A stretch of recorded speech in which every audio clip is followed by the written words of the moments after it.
We are in the book of Shmuel Bet, the second book of Shmuel, on chapter 3, verse 12. And we are in a very critical point. Transfer of power. It sounds like you're watching TV, but you're not. Transfer of power, a peaceful transfer of power between the house of Saul and the house of David. At this point, we have Saul. Saul is passed away, but the house of Saul, his son Ishbosheth, is controlling 11 tribes. Is the king of 11 tribes, and he's sitting between a place called Machanaim in modern day Jordan, and that's where he was feeling most secure away, which is, obviously when you're managing from afar, it means that you're really not secure. And David is in Hebron, and he's there with managing or ruling over the tribe of Judah. And Ishbosheth is a pious man, but he's not a good politician at all. And he made the mistake of alienating his general, which also sounds sort of familiar, as if you're reading nowadays some news. He alienated his own general, and he was sort of accusing him of treason, of trying to, because the general Avner decided that he can take the concubine of Saul to be his wife, and it's not proper to use or to marry or to for someone who was involved with the king to go down from their position and marry someone who's not a king. And Avner here thought that she wasn't a wife; she was just a concubine, so maybe it's okay. And he decided he felt very powerful. Okay, he was powerful at the time of Saul, but then Saul was the king. And he was powerful even more now. Ishbosheth, as we said, was a bad politician, was a weak man. And Avner basically was the strong man behind. He started this quest to be a strong man already at the time of Saul. He was one of Saul's advisors, and he basically told Saul, gave him a lot of advice and against David. He orchestrated and elongated the animosity of Saul to David in a very, very blatant way. And we're probably going to end up today, seeing the fruits of that. And Avner ended up dead. But at this point, Avner is a strong man, and his boss, Ishbosheth, upset him. He made an accusation against him, and Avner wouldn't take it. And Avner thought, you know what, I made you king. I'm gonna take it away. Basically, that's what he felt, and he told him to his face that he, instead of accusing him of all kinds of treasonous ideas and taking the wife of Saul, he should better watch it, because he, Avner, the big man, made him a king over David. He was able to make David the king after the demise of Saul, and he didn't. And here Ishbosheth, instead of thanking him and be thankful and be indebted to Avner forever, he is accusing him. I'm out of here, so to speak. I'm just gonna, but he's talking not in a nice way. He said, whatever God promised to David, I'm going to make happen. Really, like God needs your help to make David king. But anyway, this is what he did. Ishbosheth, and he told it to Ishbosheth to his face, and Ishbosheth was too weak and too afraid to say anything. So וישלח אבנר מלאכים אל דוד תחתיו לאמור, למי הארץ? לאמור, כרתה ברית איתי, והנה ידי עמך להסב אליך את כל ישראל. So now Avner is going, he told it to Ishbosheth's face, but he didn't make sure that the communication is coming from Ishbosheth. He's managing his own politics, He's the Logan Act, right? He's going on his own to David, who is the enemy of his boss, of his kingdom, and he's telling him, and he's talking down to David. He sent him a letter. There is the rabbis are in the Medrash are mentioning the letter, and the letter is saying, I, Avner, is going to, gonna help you. Starting with himself rather than starting with the importance of David. So he's saying, he knew, Avner knew about the promise that Shmuel made to David. Shmuel, the prophet Shmuel, who was sent by God to tell them to anoint David, basically. And he told him that he knew about it. Everybody knew about it at that point. And he said, let's have a peace. Let's have a truce. Let's sign a peace deal. And I am going to make sure to turn to you all of the Jewish people. What was he saying here? He said, I am controlling the media. Because that's what he did before. He was totally controlling the news about David before. What he was saying before is that David he was spreading news, false news, in the entire land of Israel, turning all the people against David, saying that David is in it for himself, that the fact that he's, he married suddenly he was a nobody, and he married royalty because he wanted the throne for himself, and that he's not, his heart is not pure, which obviously was totally wrong and false and incorrect. So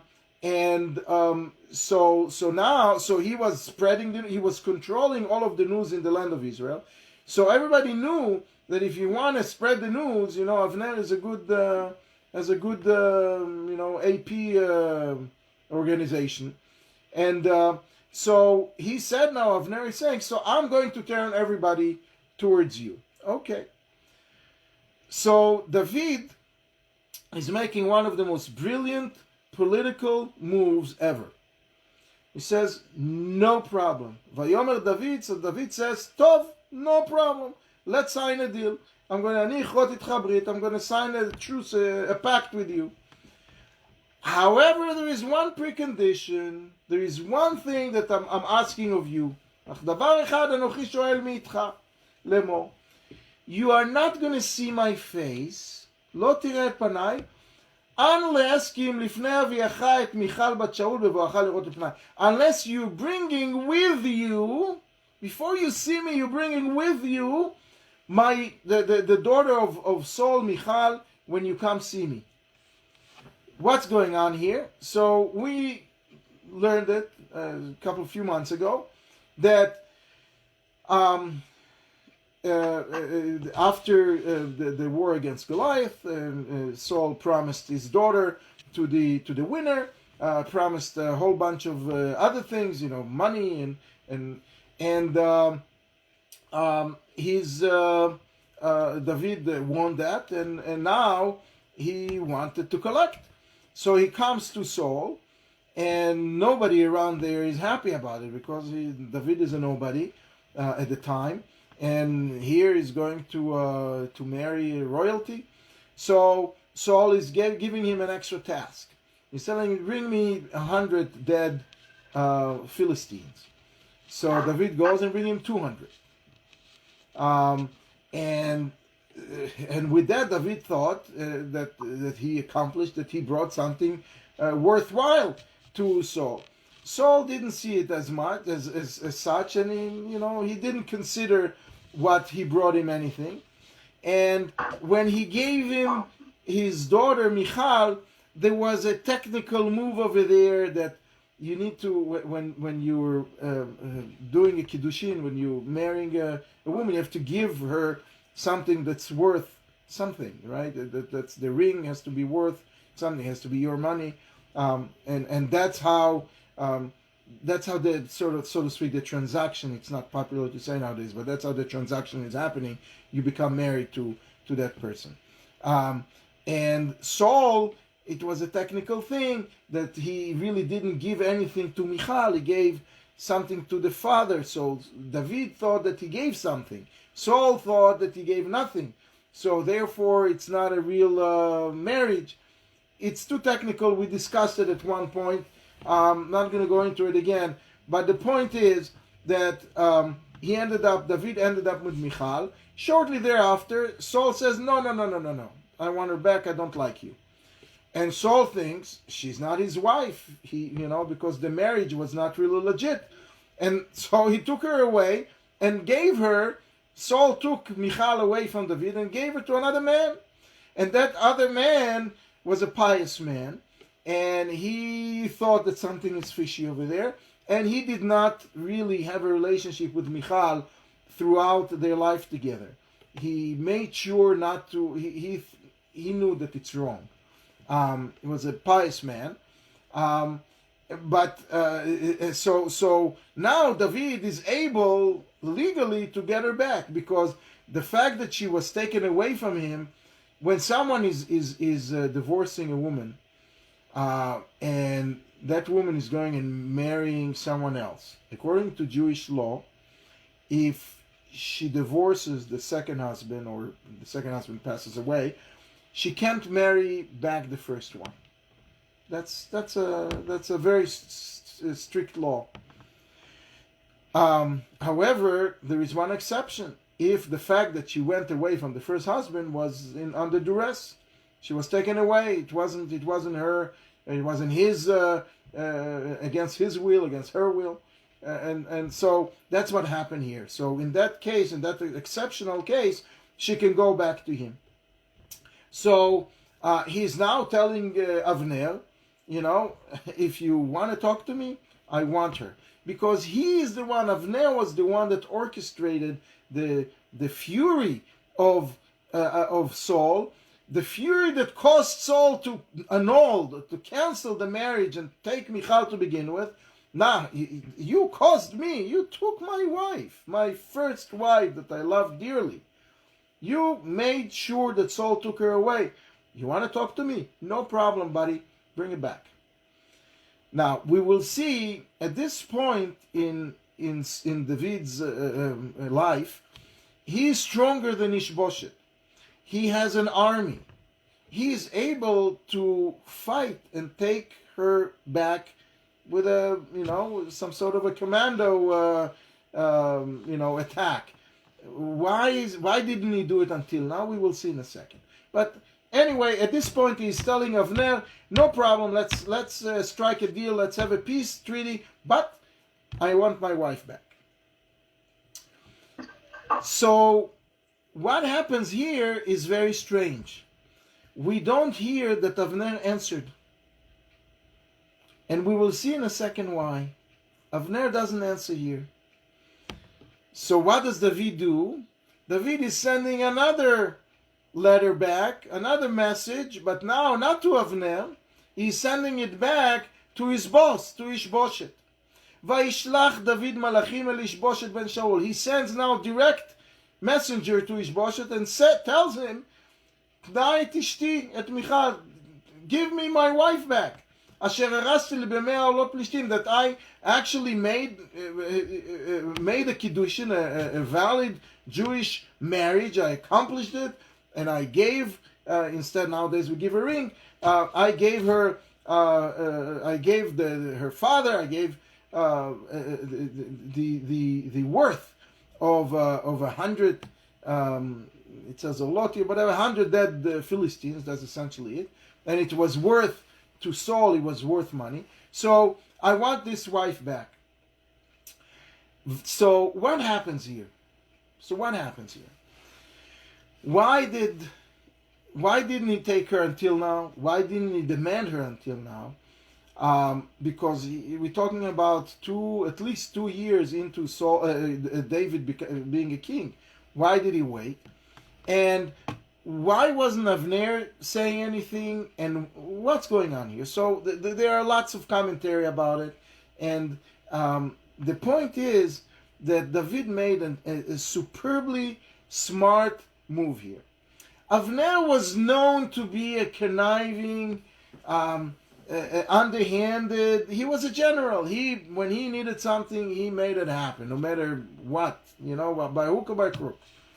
And Avner he was afraid. David was afraid that Avner is trying to pull a fast one on him, because not long ago there was a small skirmish and between the soldiers of David and the soldiers of Ishbosheth of Avner, right?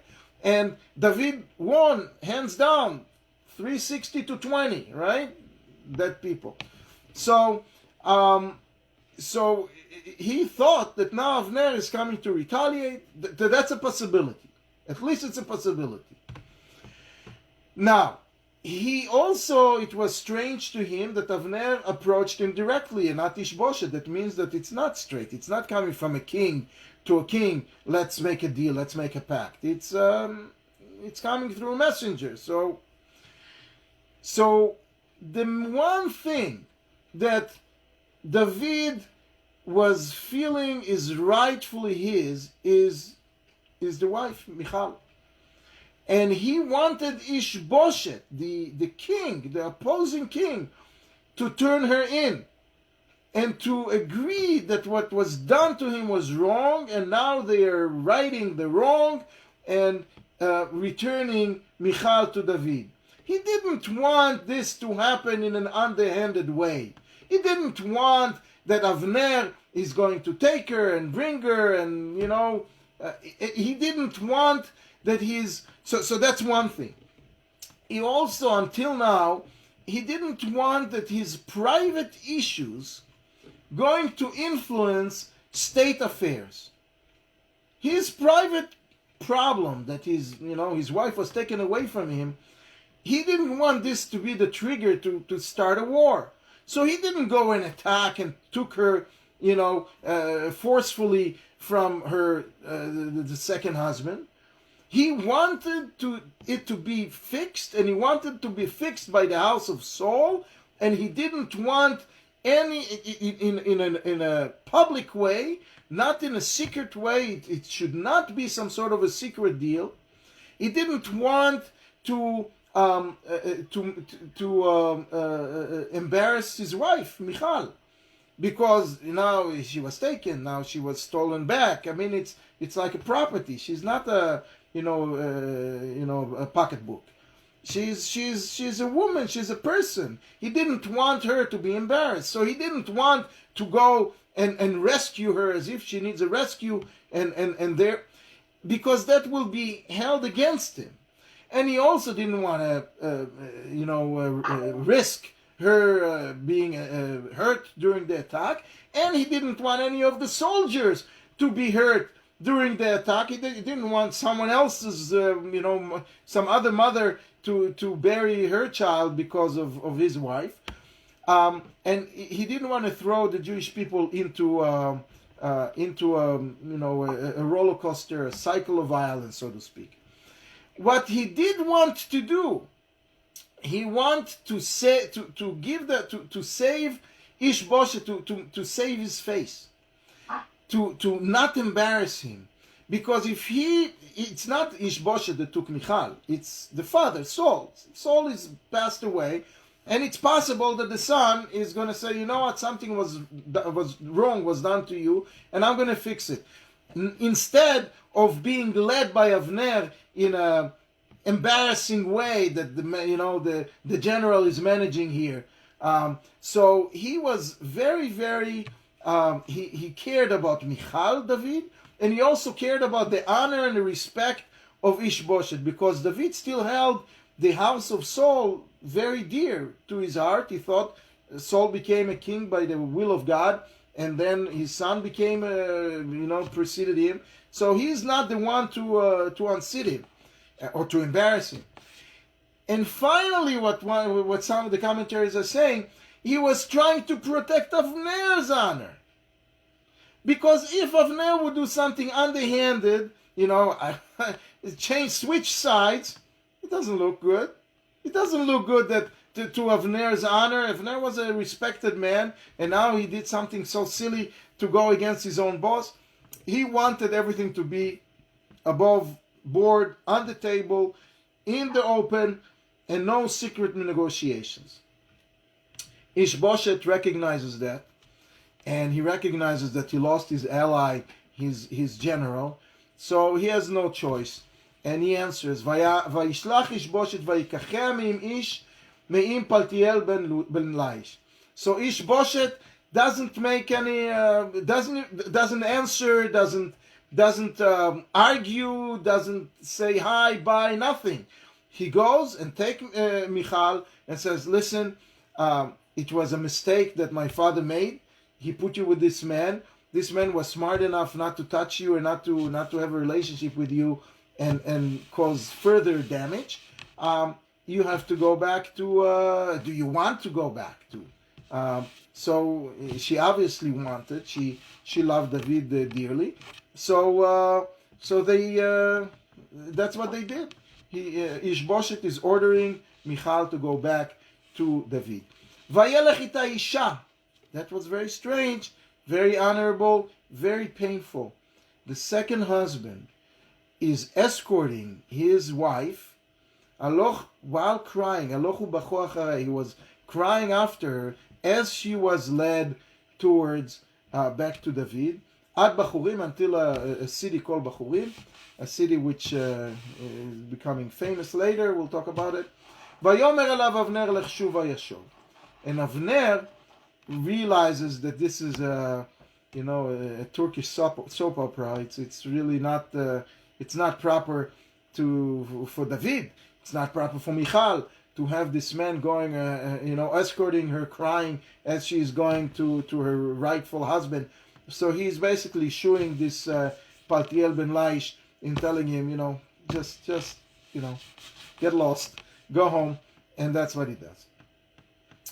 And then Avner proceeds to fulfill his part of the deal. He told Ishbosheth that he is going to unseat him, and then he sent the letter to David and told him that he's going to make him a king. He's going to spread the word, and that is exactly what he did. He does. So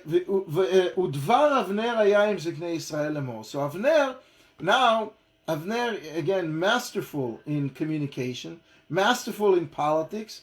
What does he need to do now? He needs to paddle back. He needs to paddle all the way back. He was from the greatest opponents of David. Now he needs to make David the king. How do you do that? So he starts not with the people. He starts with the leaders, with the elders.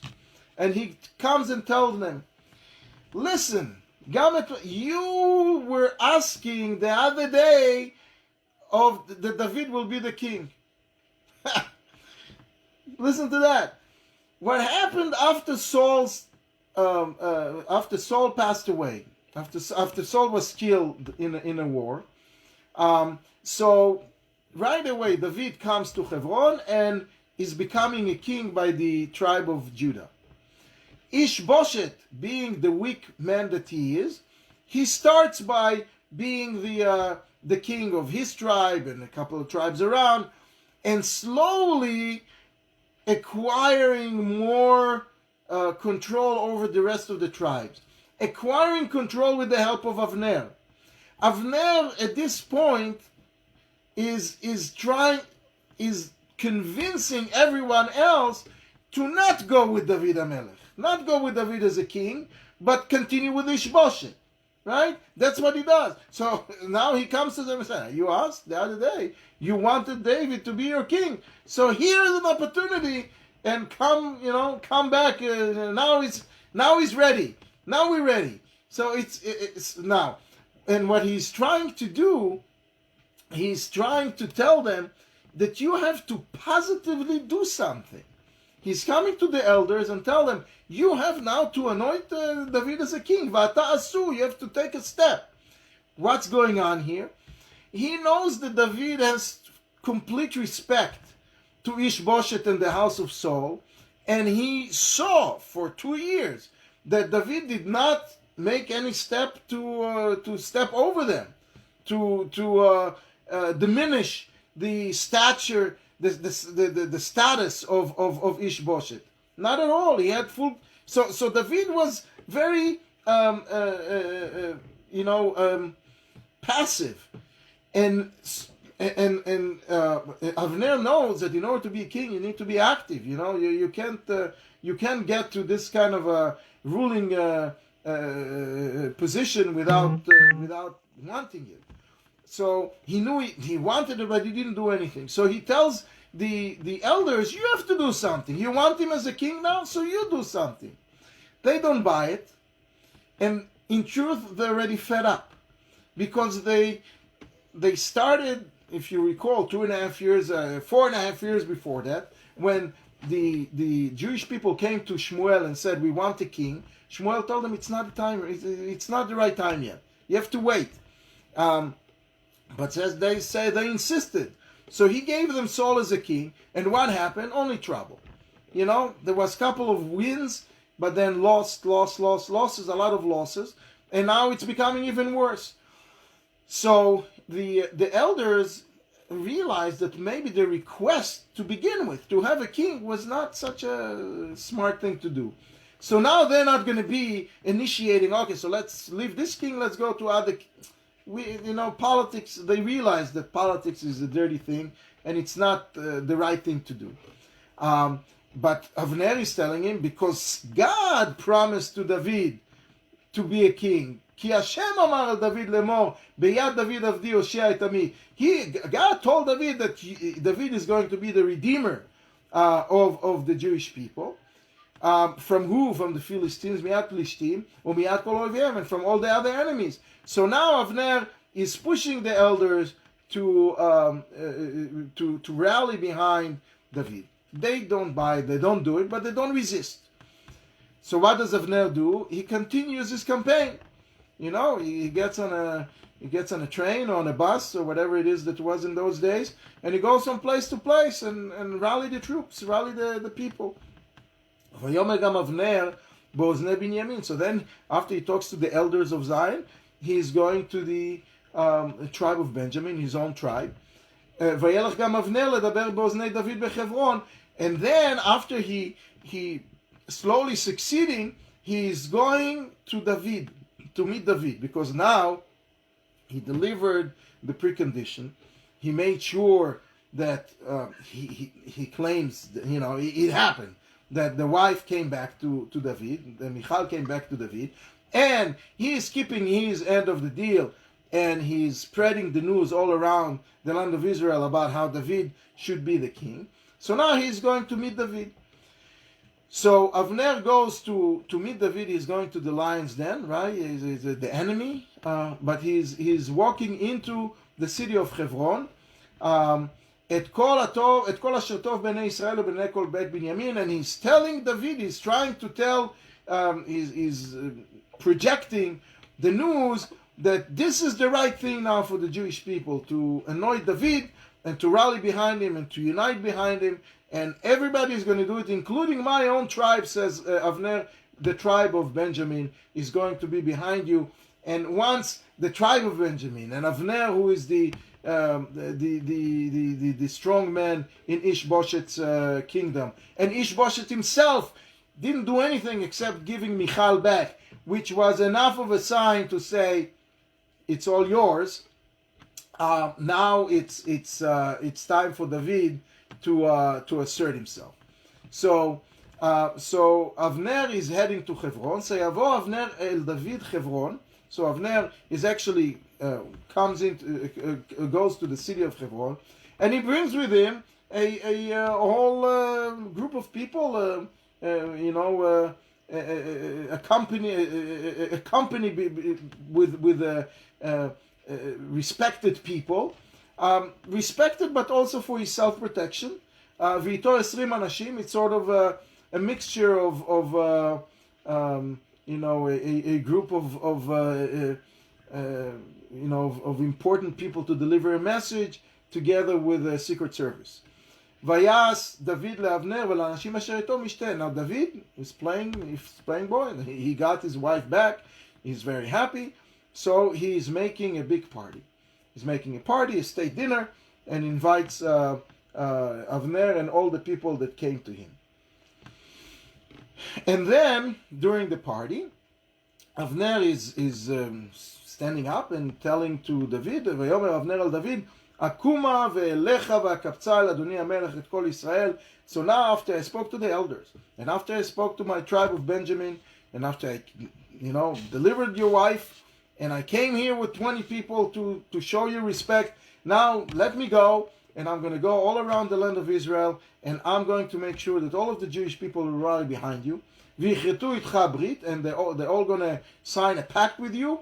ומלכת בכל אשר תאווה נפשך, and you're going to be a king and do whatever your heart desires. And David is recognizing that it's probably a good idea to finish this party, to end the state dinner, and to let Avner go. וישלח דוד את אבנר וילך בשלום, and I'll tell you in a second why. So why? Why is he getting him out? As we said before, David was an unbelievable politician. He knew exactly how to rule, when to step on the gas, when to lay off, he knew exactly what to do. David also had a strong man behind him. Not behind him, to his side. He was strong enough. He didn't need anybody behind him. But he had a general. And that general was his nephew, Yoav. And Yoav was not mentioned here because he was away. He was not in Hebron at that moment. What was going on in those days, similar to what's been happening, in the land of Israel for a long time, you had terrorist groups that were attacking, and bandits and all kinds of militias all around trying to attack. So Yoav, in an effort to keep the peace, to keep security, he would be actively wandering around and protecting and attacking the enemies, and making sure that those bandits and those militia and those Philistines, or the terrorist groups, are not hurting the people. So at that point he was away. David took the opportunity that he was away and made a whole, the whole agreement with Avner.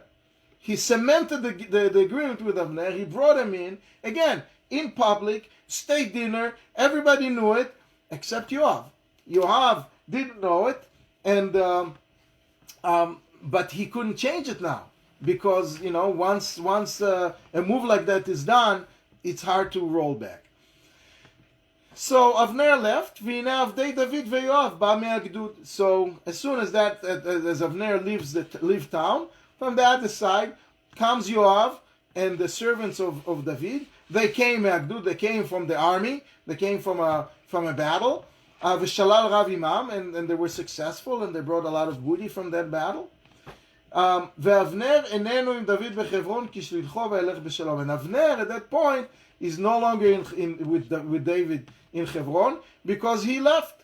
And now if you pay attention, the last three psukim, the last pasuk, the last verse, this verse, and the next verse all end up with vayelech b'shalom. He went in peace, and it's all talking about Avner. That Avner went in peace. It's an ironic thing, because he went in peace and he was very happy that his mission was successful. The problem is that in 3 verses he's dead. So it's false. It's false going in peace. Anyway, so Yoav walks in, ויואב וכל הצבא אשר איתו באו, ויגידו לו יואב, בא אבנר בן נר אל המלך וישלחהו וילך בשלום. So as he walks in, of course you have all these very good souls that make sure to spread to tell the news that a person doesn't want to hear, and they tell him, to Yoav, listen, your rival Avner ben Ner, the general of the opposing side, was just here, and he was, at a state dinner, and he came to the king, and the king, didn't hang him, didn't arrest him, didn't do anything to him. He came, he gave him honor, and he left him, sent him in peace. That doesn't sit well with Yoav. It doesn't sit well with Yoav for few reasons. It doesn't sit well with Yoav because, first of all, he does not trust Avner.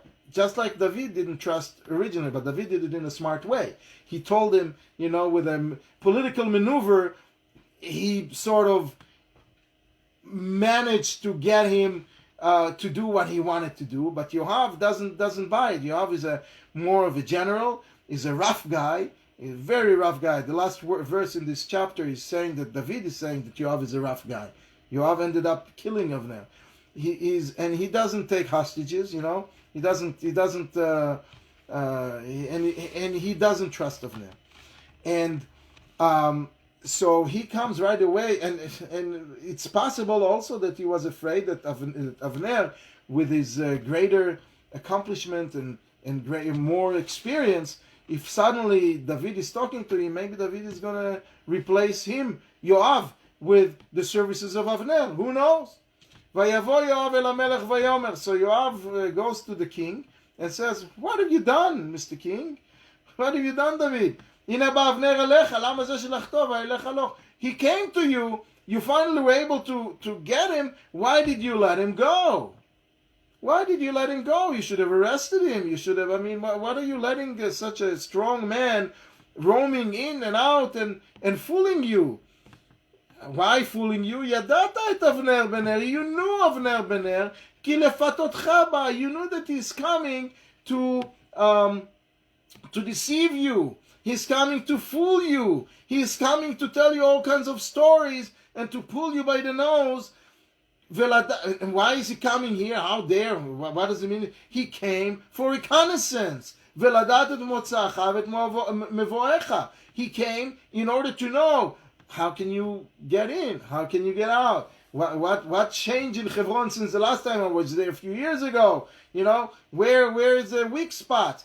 And to sort of, once he's there, he's very, very quick. He's very smart. With one glance, he gets this situation.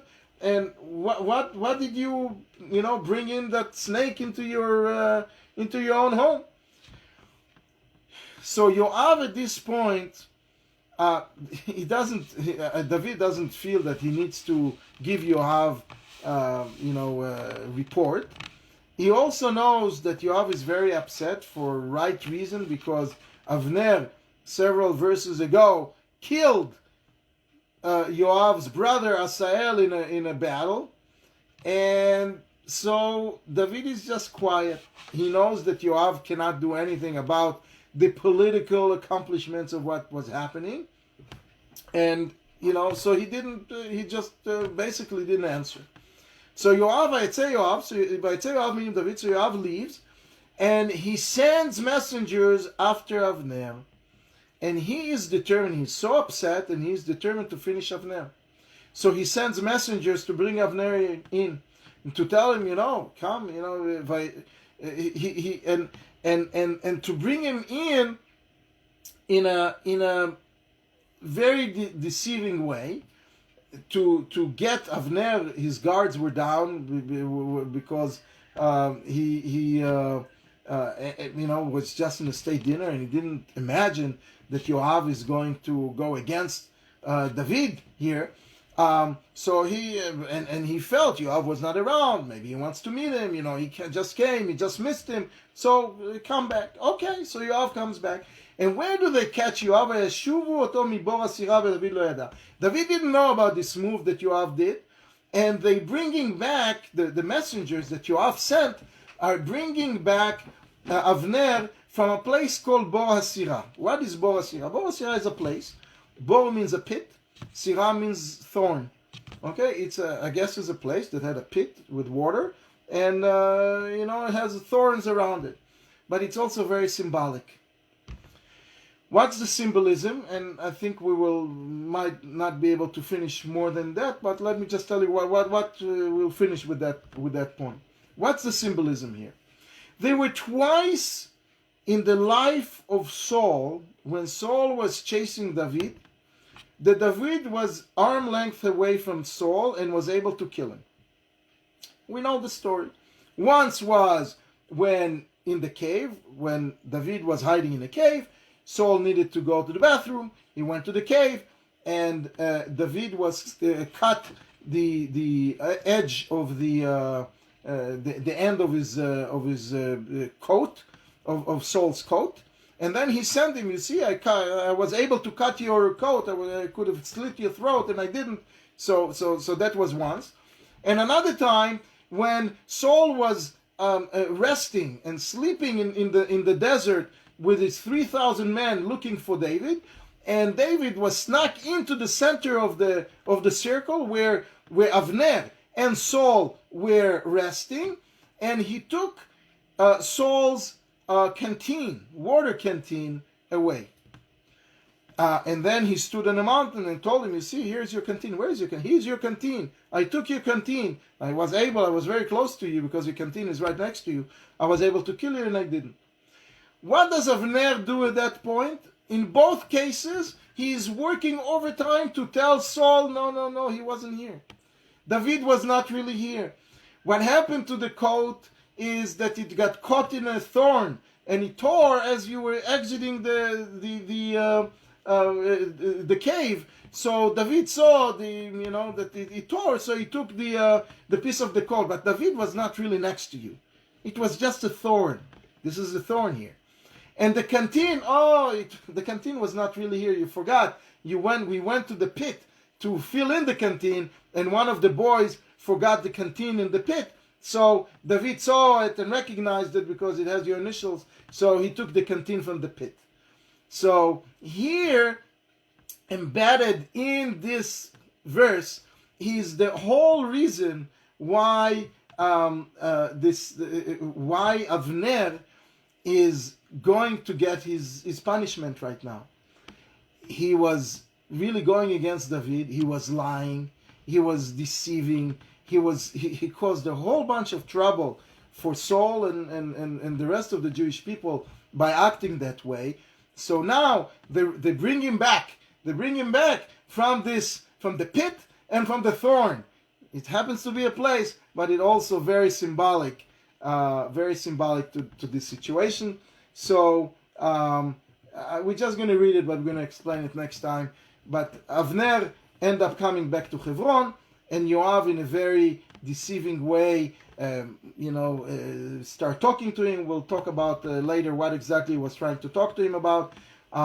And he ended up taking his sword and hitting him exactly in the spot in the body that Avner, several verses ago, hit Asael, Yoav's brother. He killed him in the fifth rib.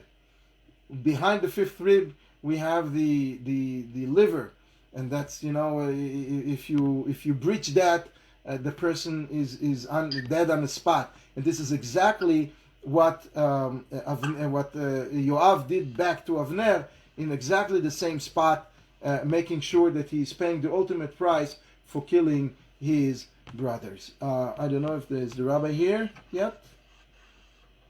Is he? Anyway, but we will talk next time about what exactly he told him and how was he able to